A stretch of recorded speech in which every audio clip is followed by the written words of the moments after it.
जय श्री हरि। ओम नमो भगवते वासुदेवाय। आप सभी भक्तों का दिन शुभ और मंगलमय हो। आप सभी को पौष पुत्रदा एकादशी व्रत की हार्दिक शुभकामनाएं। प्यारे भक्तों, आज आप सभी श्रवण करेंगे एकादशी व्रत में सुनी जाने वाली श्रीमद् भागवत गीता पाठ की यह अध्याय। इस अध्याय को आज के दिन जो भी भक्त श्रद्धा भक्ति के साथ पूरा श्रवण करता है उसके जीवन की हर मनोकामना अवश्य ही पूरी होती है। लेकिन याद रखें, अधूरा कथा से कभी व्रत का पूर्ण फल प्राप्त नहीं होता। अगर व्रत का पूर्ण फल प्राप्त करना चाहते हैं तो इस कथा को बड़े ही श्रद्धा प्रसन्नचित मन से पूरा अवश्य सुनिएगा, तभी आपकी हर इच्छा अवश्य पूर्ण होगी। प्रेम से बोलिए जय श्री कृष्ण। हे भगवान जी, आपकी इस कथा को सुनने वाले, कहने वाले और आपके जय जयकार करने वाले सभी भक्तों की हर मनोकामना को पूर्ण करे, जिससे आपकी भक्तों को भला हो। तो आइए प्यारे भक्तों, अपने जीवन के मंगल कामना को करते हुए आज की इस महा पुण्यदायी कथा का श्रवण करते हैं। पहले सुनेंगे गर्भ गीता पाठ। गर्भ गीता पाठ। जो भी प्राणी इस गर्भ गीता का सद्भावना से विचार मनन करता है वह फिर गर्भ में नहीं आता, उसे मोक्ष प्राप्त होती है। तो आइए प्यारे भक्तगणों, आज पूर्णिमा तिथि पर श्रवण करें श्री गर्भ गीता पाठ। श्री कृष्ण भगवान जी का वचन है, जो प्राणी इस गर्भ गीता का सद्भावना से विचार मनन करता है सो पुरुष फिर गर्भवास में नहीं आता है। अर्जुन कहते हैं, हे कृष्ण भगवान, यह प्राणी जो गर्भ विषय में आता है सो किस दोष के कारण आता है? हे प्रभु जी, जब यह जन्मता है तब इसको जरा आदि रोग लगते हैं, फिर मृत्यु होती है। हे स्वामी, वह कौन सा कर्म है जिसके करने से जन्म मरण से रहित होते हैं? श्री भगवान बोले, हे अर्जुन, यह मनुष्य जो है सो आंधा मूर्ख है और संसार के साथ प्रीति करता है। यह पदार्थ मैंने पाया है और वह मैं पाऊंगा, ऐसी चिंता इस प्राणी के मन से उतरती नहीं। 8 पहर माया को ही मांगता है। इन बातों को करके बार बार जन्मता और मरता है। वह गर्भ विषय दुख पाता रहता है। अर्जुन कहने लगे, हे श्री कृष्ण भगवान, यह मन हाथी की नाई है, कृष्णा इसकी शक्ति है। यह मन तो 5 के बस में है, काम क्रोध लोभ मोह और अहंकार। इन 5 में अहंकार बहुत बली है। ये कौन सा यत्न है जिससे मन बस में होए? वैसे ही मन रूपी हाथी को बस में करने के लिए ज्ञान रूपी अंकुश है। अहंकार करने से यह जीवन नरक में पड़ता है। अर्जुन कहते हैं, हे भगवान, जो एक आपके नाम के लिए वन खंड में फिरते हैं, एक वैरागी हुए हैं, एक धर्म करते हैं, इनको कैसे जाने? जो वैष्णव है वो कौन है? श्री भगवान कहते हैं, हे अर्जुन, मेरे ही नाम के लिए वनों में फिरते हैं वह सन्यासी कहते हैं। एक सिर पर जटा बांधते हैं, एक अंग पर भस्म लगाते हैं। उनमें हम नहीं है, क्योंकि इनमें अहंकार है। इससे मेरा दर्शन दुर्लभ है। अर्जुन कहते हैं, हे भगवान, वह कौन सा पाप है जिससे स्त्री की मृत्यु हो जाती है? वह कौन सा पाप है जिससे पुत्र मर जाता है और नपुंसक कौन से पाप से होते हैं? श्री भगवान कहते हैं, हे अर्जुन, जो किसी से कर्जा लेता है और देता नहीं, इस पाप से औरत मरती है। और जो किसी की अमानत रखी हुई बचा लेता है, उनके पुत्र मर जाते हैं। जो किसी का कार्य किसी के गोचर आए पड़े और वह जवानी कहे कि मैं तेरा कार्य सबसे पहले कर दूंगा, जब समय आए उसका कार्य न करे, इस पाप से नपुंसक होता है। यह बड़े पाप है। अर्जुन कहते हैं, हे भगवान, कौन से पाप से मनुष्य सदैव रोगी रहता है? किस पाप से गधे का जन्म पाता है, स्त्री का जन्म तथा टट्टू का जन्म? क्यों कर पाता है और बिल्ली का जन्म किस पाप से होता है? श्री भगवान कहते हैं, अर्जुन, जो भी मनुष्य कन्यादान करते हैं और इस दान में मूल्य लेते हैं वो दोषी हैं। वे मनुष्य सदा रोगी रहते हैं। जो विषय विकार के वास्ते मदिरा पान करते हैं वे टट्टू का जन्म पाते हैं, और जो झूठी गवाही भरते हैं वह औरत का जन्म पाते हैं। जो रसोई बना के पहले आप भोजन कर लेते हैं और पीछे परमेश्वर को अर्पण करते हैं तो वे बिल्ली का जन्म पाती है। और जो मनुष्य अपनी झूठी वस्तु दान करते हैं औरत का जन्म पाते हैं वह गुलाम औरतें होती हैं। अर्जुन कहते हैं, हे भगवान, कई मनुष्यों को आपने स्वर्ग दिया, सो उन्होंने कौन सा पुण्य किया है? और कई मनुष्यों को आपने हाथी घोड़ा रथ दिए हैं, उन्होंने कौन सा पुण्य किया है? श्री भगवान कहते हैं, हे अर्जुन, जिन्होंने स्वर्ण दान किया है उनको हाथी घोड़े वाहन मिलते हैं। जो परमेश्वर के निमित्त कन्यादान करते हैं सो पुरुष का जन्म पाते हैं। अर्जुन कहते हैं, हे भगवान, जिन पुरुषों के अंदर विचलित शरीर है उन्होंने कौन सा पुण्य किया है? किसी दो घर के संपत्ति है, कोई विद्वान है, उन्होंने कौन सा पुण्य किया है? श्री भगवान कहते हैं, हे अर्जुन, जिन्होंने अन्न दान किया है उनका सुंदर स्वरूप है। जिन्होंने विद्या दान किया है वह विद्यावान होते हैं। जिन्होंने संतों की सेवा की है वह पुत्रवान होते हैं। अर्जुन कहते हैं, हे भगवान, किसी को धन से प्रीति है, कोई स्त्रियों से प्रीति करते हैं, इसका क्या कारण है? समझाकर कहिए। श्री भगवान कहते हैं, हे अर्जुन, धन और स्त्री सब नाश रूप है, मेरी भक्ति का नाश नहीं है। अर्जुन कहते हैं, हे भगवान, यह राजपाट किस धर्म के करने से मिलता है? विद्या कौन से धर्म करने से मिलती है? श्री भगवान कहते हैं, हे अर्जुन, जो प्राणी काशी जी में निष्काम भक्ति से तप करते हुए देह त्यागते हैं वह राजा होते हैं, और जो गुरु की सेवा करते हैं सो विद्वान होते हैं। अर्जुन कहते हैं, हे भगवान, किसी को धन अचानक बिना किसी परिश्रम से मिलता है सो उन्होंने कौन सा पुण्य किया है? श्री भगवान कहते हैं, हे अर्जुन, जिन्होंने गुप्त दान किया है उसको धन अचानक मिलता है। जिसने परमेश्वर निमित्त पराया कार्य संवारा है वह मनुष्य रोग से रहित होते हैं। अर्जुन कहते हैं, हे भगवान, कौन सा पाप से अम्ली होते हैं और कौन से पाप से गूंगे होते हैं और कौन से पाप से कुष्ठी होते हैं? श्री भगवान कहते हैं, हे अर्जुन, जो आदमी नीच कुल की स्त्री से गमन करते हैं सो अम्ली होते हैं। जो गुरु से विद्या पढ़कर मुकर जाते हैं सो गूंगे होते हैं। जिन्होंने गौ घात किया है वे कुष्ठी होते हैं। अर्जुन कहते हैं, भगवान, जिस किसी पुरुष के देह में रक्त का विकार होता है वह किस पाप से होता है? और कोई दरिद्र होते हैं, किसी को खरक वायु होती है, और कोई अंधे होते हैं तो कोई पंगुल होते हैं, सो कौन से पाप से रहित होते हैं? और कई स्त्रियां बाल विधवा होती है तो यह किस पाप से होती है?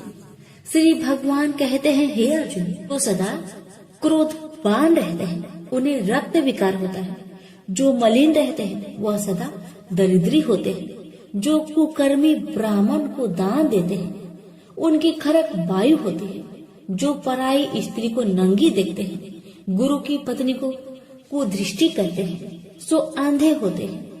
जिसने गुरु और ब्राह्मण को लात मारी है सो लंगड़ा व पंगुल होता है। जो औरत अपने पति को छोड़कर पराये पुरुष से संग करती है सो वह बाल विधवा होती है। अर्जुन कहते हैं, हे भगवान, आप पर ब्रह्मा हो, आपको नमस्कार है। आगे मैं आपको संबंधी जानता था, परंतु अब मैं ईश्वर रूप में जानता हूँ। हे पर ब्रह्मा, गुरु दीक्षा कैसी होती है सो कृपा करके मुझसे कहिए। श्री भगवान कहते हैं, हे अर्जुन, तुम धन्य हो, तुम्हारे माता पिता भी धन्य हैं, जिनके तुम ऐसे पुत्र हो। हे अर्जुन, सारे संसार का गुरु जगन्नाथ विद्या का गुरु काशी, चारों वर्णों का गुरु सन्यासी है। सन्यासी उसको कहते हैं जिन्हें सबका त्याग करके मेरे प्रति मन लगाया है, सो ब्राह्मण जगत गुरु है। हे अर्जुन, यह बात ध्यान देकर सुनने की है। गुरु कैसा करे? जिसने सब इंद्रियां जीती हो, जिसको सब संसार ईश्वर में नजर आता हो और सब जगत से उदास हो। ऐसा गुरु करे जो परमेश्वर को जानने वाला हो और उस गुरु की पूजा सब तरह से करे। हे अर्जुन, जो गुरु काम भक्त होता है और जो प्राणी गुरु की पूजा सब तरह से करे। हे अर्जुन, सो गुरु का भक्त होता है और जो प्राणी गुरु की पूजा सब तरह से करे। हे अर्जुन, जो गुरु का भक्त होता है और जो प्राणी गुरु के सम्मुख होकर भजन करते हैं, उसका भजन करना सफल है। जो गुरु से विमुख है, उनको सप्त ग्राम मारे का पाप है। गुरु से विमुख प्राणी दर्शन करने योग्य नहीं होते। जो गृहस्थी संसार में गुरु के बिना है, चांडाल के समान है। जिस तरह मदिरा का भंडार हो, उसमें जो गंगा जल है सो अपवित्र है, इसी तरह गुरु से विमुख का भजन सदा अपवित्र होता है। उसके हाथ का देवता भी नहीं लेते, उसके सब कर्म निष्फल है। कुकर, सुकर, गंधर्व, काक, ये सब की सब योनि में बड़ी खोटी योनि है। सबसे यह मनुष्य खोटा है जो गुरु नहीं करता। गुरु बिना गति नहीं होती, यह अवश्य नरक को जाएगा। गुरु दीक्षा बिना प्राणी के सब कर्म निष्फल होते हैं। हे अर्जुन, जैसे चारों वर्णों को मेरी भक्ति करना योग है, तैसे गुरु धार के गुरु की भक्ति करना योग है। जैसे गंगा नदियों में उत्तम है, सब व्रतों में एकादशी का व्रत श्रेष्ठ है, वैसे हे अर्जुन, शुभ कर्मों में गुरु सेवा उत्तम है। गुरु दीक्षा बिना प्राणी पशु योनि को पाता है। जो धर्म भी करता है सो पशु योनि में फल भोगता है, 84 योनियों में भ्रमता रहता है। अर्जुन कहते हैं, हे श्री कृष्ण, भगवान गुरु दीक्षा क्या वस्तु है? भगवान कहते हैं, अर्जुन, धन्य जन्म है तेरा जिसने यह प्रश्न किया है। तू धन्य है। गुरु दीक्षा के 2 अक्षर हैं, हरिओम। इन अक्षरों को गुरु कहता है। यह चारों वर्णों को अपना श्रेष्ठ है। हे अर्जुन, जो गुरु की सेवा करता है उस पर मेरी प्रसन्नता है। वह 84 से छूट जाएगा, जन्म मरण से रहित हो, नरक नहीं भोगता। गुरु की सेवा करता है, उसको कई अश्वमेध यज्ञ के पुण्य का फल मिलता है। गुरु की सेवा मेरी सेवा है। हे अर्जुन, हमारे तुम्हारे संवाद जो पढ़ेंगे सो गर्भ के दुख से बचेंगे, 84 कट जाएगी। इसी से इस पाठ का नाम गर्भ गीता है। श्री कृष्ण भगवान जी के मुख से अर्जुन ने श्रवण की है। गुरु दीक्षा लेना उत्तम कर्म है। उसका फल है कि नरक से वह 84 से जीव बचा रहता है। भगवान बहुत प्रसन्न होते हैं। प्रेम से बोले श्री कृष्ण भगवान की जय। श्री कृष्ण भगवान बोले, हे पार्थ, जो मुझ में मन लगाकर मेरे में ही आश्रय लेकर योगा अभ्यास करते हुए मेरे स्वरूप का संचय रहित पूर्ण ज्ञान प्राप्त होगा, सो सुनो, विज्ञान के सहित वह पूर्ण ज्ञान में तुम्हें सुनाता हूँ, जिसके जानने से तुमको इस लोक में और कुछ जानना शेष न रहेगा। सहस्त्रों मनुष्य में से कोई एक सिद्धि प्राप्त के लिए यत्न करता है।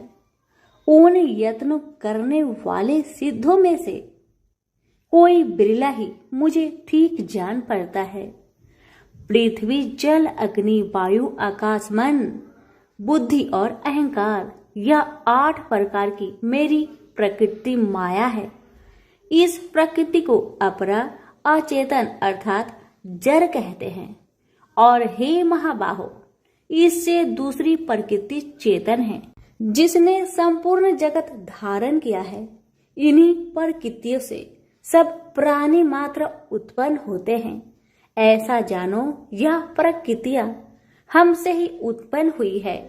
इस तरह सब जगत की उत्पत्ति और प्रलय का कारण मैं ही हूँ। हे धनंजय, जिस प्रकार धागे में मणि पिराई जाती है, उसी भांति यह सब संसार मुझसे परे और कुछ भी नहीं। हे कुंती पुत्र, जल में रस में मैं ही हूँ, चंद्रमा और सूर्य में प्रकाश में मैं ही हूँ, सब वेदों का सार मैं ही हूँ, आकाश में शब्द तथा पुरुष में पौरुष मैं ही हूँ। हे अर्जुन, पृथ्वी में सुगंध तथा अग्नि में तेज रूप मैं ही हूँ, सब प्राणियों में जीवन और तपस्वियों का तप मैं ही हूँ। हे पार्थ, समस्त प्राणियों में सनातन बीज रूप मुझको ही जानना, बुद्धिमानों में बुद्धि स्वरूप और तेजस्वियों में तेज मैं ही हूँ। हे अर्जुन, काम और रोग रहित बलवान पुरुषों में धर्म के विरुद्ध न जानने वाला कर्म मैं ही हूँ। जितने भी स्वास्तिक राजस तामस पदार्थ है, वे सब मुझसे ही उत्पन्न हैं, परंतु उनमें मैं नहीं रहता। ये सब मुझ में है, सत्व रज तम। इन तीनों गुणों के प्रभाव से यह सारा जगत मोहित हो रहा है। इस कारण यह मेरी गुणमयी और दिव्यमयी माया अति दुस्तर है। जो मुझको अनन्य भाव से भजते हैं, वे इस माया को पार कर जाते हैं। हे भारत श्रेष्ठ अर्जुन, 4 प्रकार के जीव मुझको भजते हैं। दुखिया, जिज्ञासु, ऐश्वर्य की कामना करने वाले और ज्ञानी, जिनमें मुझे सदा एकाग्रचित और केवल मेरी भक्ति करने वाले, और ज्ञानी, जिनमें मुझे सदा एकाग्रचित और केवल मेरी भक्ति करने वाले ज्ञानी पुरुष श्रेष्ठ है, क्योंकि मैं ज्ञानी को अत्यंत प्रिय हूँ और वह मुझको प्रिय है। यद्यपि ये सभी भक्त श्रेष्ठ है, तथापि ज्ञानी तो मेरी आत्मा ही है, क्योंकि वह मुझ में ही मन लगाकर मुझको ही सर्वोत्तम गति मान मेरा ही आश्रय ग्रहण करता है। वह ज्ञानी अनेक जन्मों के बाद मुझे पा लेता है। ऐसा महात्मा अति दुर्लभ है, जो सब जगत को वासुदेवमय समझे। हे अर्जुन, जो भक्त श्रद्धा पूर्वक जिस जिस देवता का पूजन करना चाहते हैं, उन पुरुषों की उस श्रद्धा को मैं ढील कर देता हूँ। यह उस श्रद्धा से मुक्त होकर उस देवता की आराधना करता है, फिर उसको मेरे ही रचे हुए काम का फल प्राप्त होते हैं। परंतु उन अल्प बुद्धि वालों का फल नाशवान है।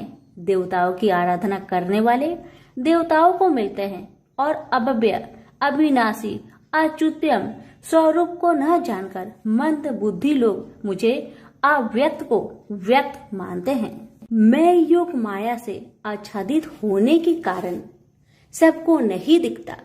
उसी से मूर्ख लोग अनादि तथा अविनाशी मुझको नहीं जानते। हे अर्जुन, मैं भूत भविष्य और वर्तमान के सभी प्राणियों को ही जानता हूँ, पर मुझे कोई भी नहीं जानता।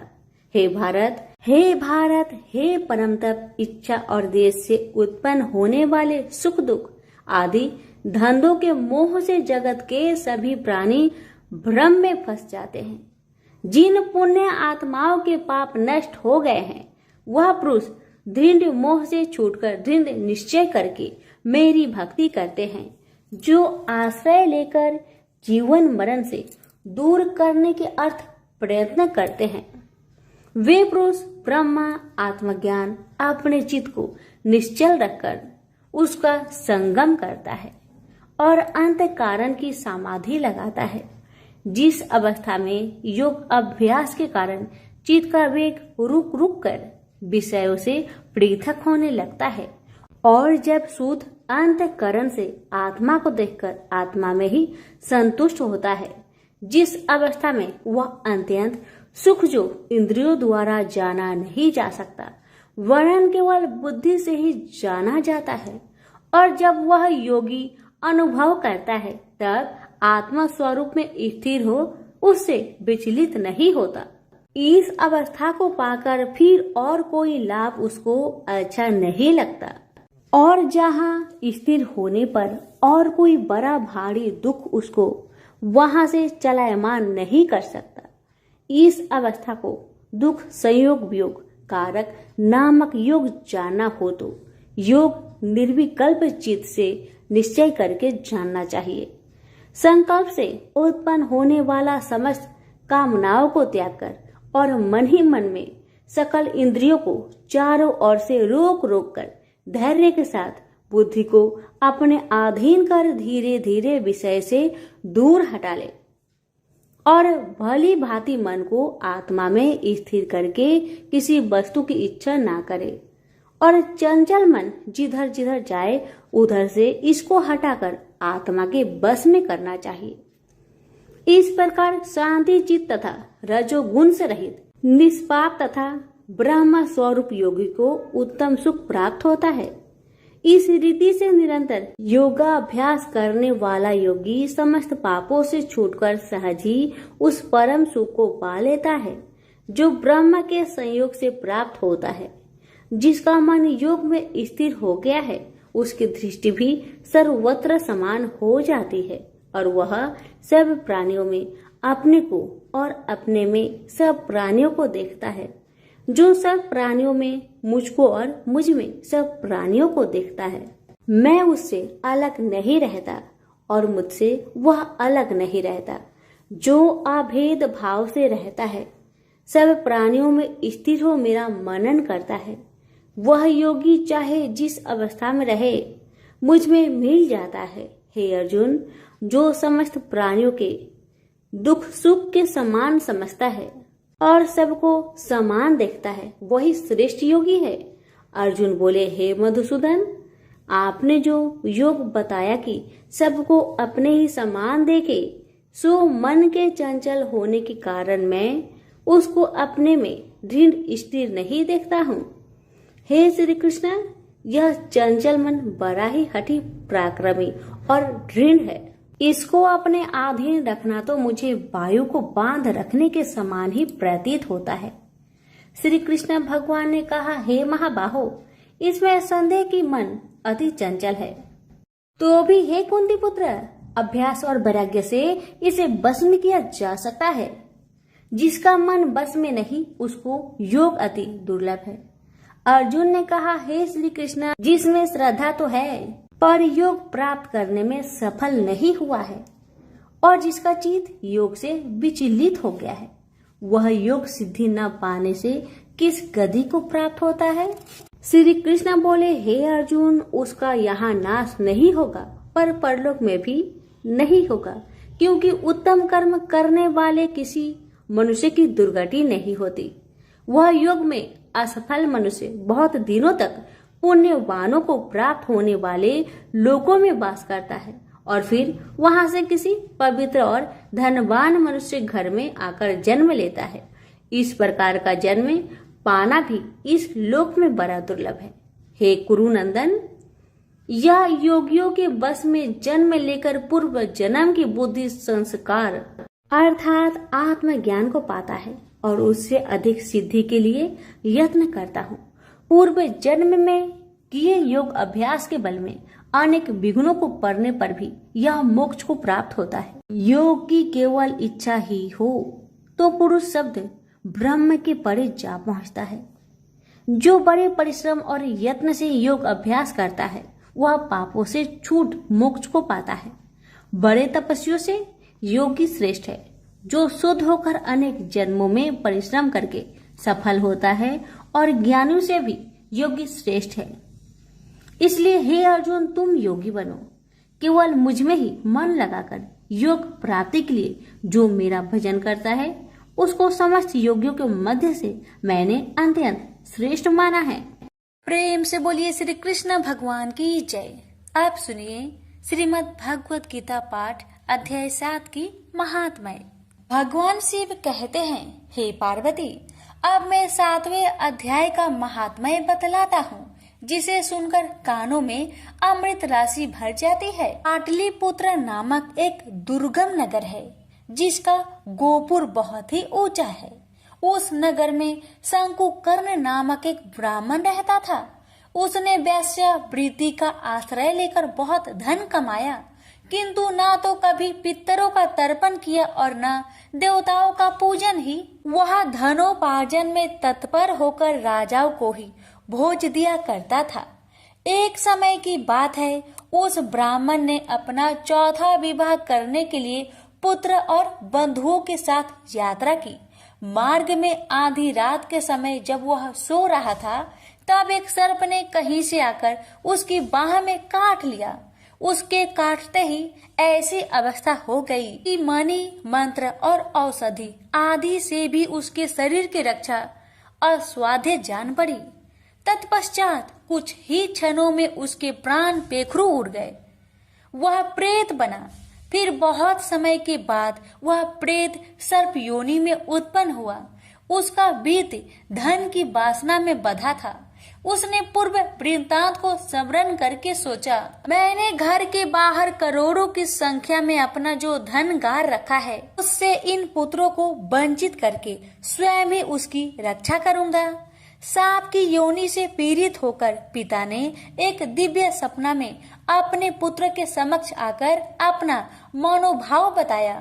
तब उसके पुत्र ने सवेरे उठकर बड़े विस्मय के साथ एक दूसरे से सपने की बातें कही। उनमें से झंझला पुत्र कुदाल हाथ में लिए घर से निकला और जहां उसके पिता सर्प योनि धारण करके रहते थे, उस स्थान पर गया।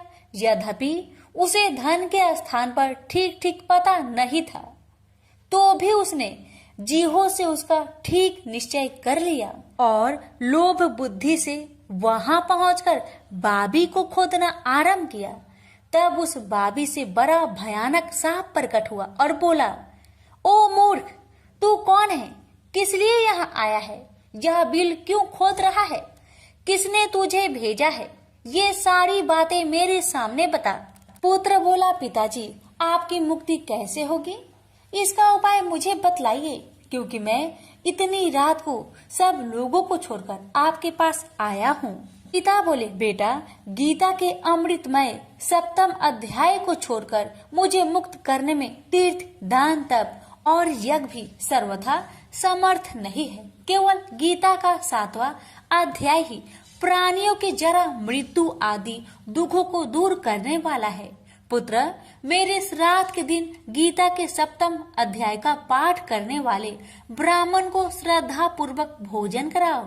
इससे निसंदेह मेरी मुक्ति हो जाएगी। बस अपनी शक्ति के अनुसार पूर्ण श्रद्धा के साथ निर्वर्षी और वेद विद्या में प्रवीण अन्य प्राणी को भी भोजन कराना।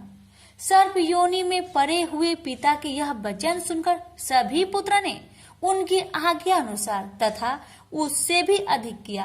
अब शंकुकर्ण ने अपने सर्प शरीर को त्याग कर दिव्य देह धारण किया और सारा धन पुत्रों के अधीन कर दिया। पिता ने करोड़ों की संख्या में जो धन उनमें बांट दिया था, उससे वे पुत्र बहुत प्रसन्न हुए। उनकी बुद्धि धर्म में लगने लगी थी, इसलिए उन्होंने बावली, कुआं, पोखरा, यज्ञ तथा देव मंदिर के लिए उस धन का उपयोग किया और अन्य शाला भी बनवाए। तत्पश्चात 7वें अध्याय का सदा जप करते हुए उन्होंने मोक्ष प्राप्त किया। हे पार्वती, यह तुम्हें 7वां अध्याय का महात्म्य बतलाया, जिसके श्रवण मात्र से मानव सब पातकों से मुक्त हो जाता है। प्रेम से बोलिए उमापति शंकर भगवान की जय। वीडियो को लाइक शेयर करना ना भूले। धन्यवाद।